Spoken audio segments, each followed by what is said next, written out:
We wanted to ask some additional questions after following your symposium immediately, and after some advisory conversations too, which I know everybody had a little bit of a different experience with that. But I also want to start by saying I really loved your symposium talk. Oh, thank you. I really loved listening to it, and I think it came at a really good timing of Blake. We've had a lot of discussions about how to have productive conversations about mostly political events in the context of race relations, but I think that the idea of pluralism is also applicable. That is applicable in religion too, obviously. So I wanted to start off first, with talking about your book. So forgive me, I haven't read the entire thing. I am not reading in my English class either, but I've tried to read a few chapters for research before I did the interview. So you define religious pluralism in your book Acts of Faith as the belief that the common good is best served when each community has a chance to make its unique contribution. So how does this definition differ from religious coexistence or from religious consensus? So I think that definition allows for it's stronger than coexistence, because coexistence does not require or even invite cooperation. It just simply says, you go your way, we'll go ours. And it doesn't require consensus. In other words, consensus means a strong agreement about a set of things. Okay. I think cooperation is kind of that beautiful middle ground where you agree to participate in an important activity together on shared values, recognizing that you can have fundamental differences in other things as well. In previous interviews, I've done a little bit of research in those, but also during our symposium right now in the Q&A section, you talked about how religion is often excluded from the conversation about diversity, or how it's often not spoken about kind of blatantly or upfront in conversations, even conversations that are focused on pluralism or on diversity. And so I want to ask why you think that's the case, or what's the underlying core issue with that? Right. Well, I think it depends where you are in the United States, right? In more conservative circles, religious identity is the most talked about dimension of identity and diversity. Yeah. I think oftentimes to the exclusion and avoidance of other things. In more progressive circles, it is frequently race, gender, sexuality, and ethnicity that dominate the conversation, and religion is left off the table.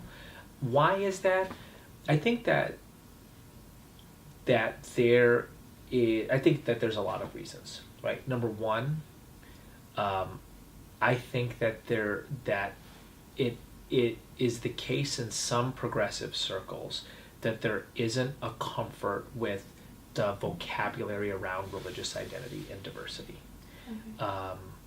So that's one reason. I think a second reason is historical amnesia, that as I talked about, faith and interfaith cooperation play a central role in the civil rights movement, which was a progressive movement. It is simply not knowing your history to not know that. In knowing that history, I think one has an opportunity to connect that to the present day. In other words, to take some of the interfaith vocabulary from that movement and to ask the question, how is that relevant to now? And I would say the final thing is, frankly, I think that there is, in some segments of progressive circles, there is an antipathy towards religion. There's a prejudice towards religion. Yeah. I want to talk about how this has to do with Blake and how this connects to us. I mean, this is published in the school newspaper. We want to have students have a way to connect that to their own lives and their own existence here in a high school.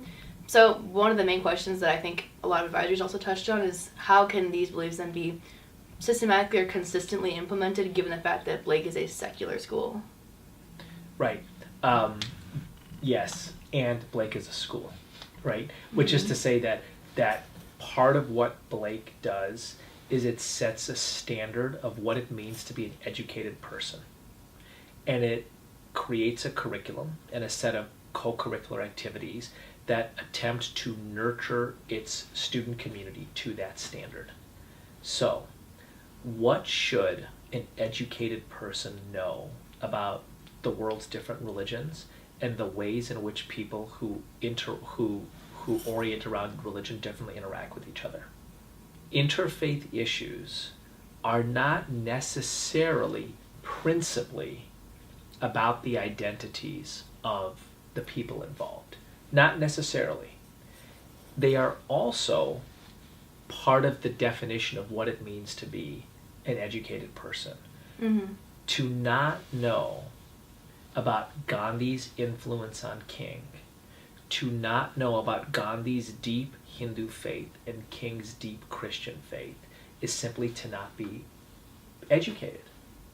It doesn't matter if you're an atheist or a Zoroastrian. Mm-hmm. You should know that. Right. Do you see what I'm saying? Yeah, that makes sense. So what I'm proposing is an alternate frame in which to see interfaith issues, which is, what should an educated person know about these type of issues, particularly an educated person in early 21st century America, the most religiously diverse and devout society in human history.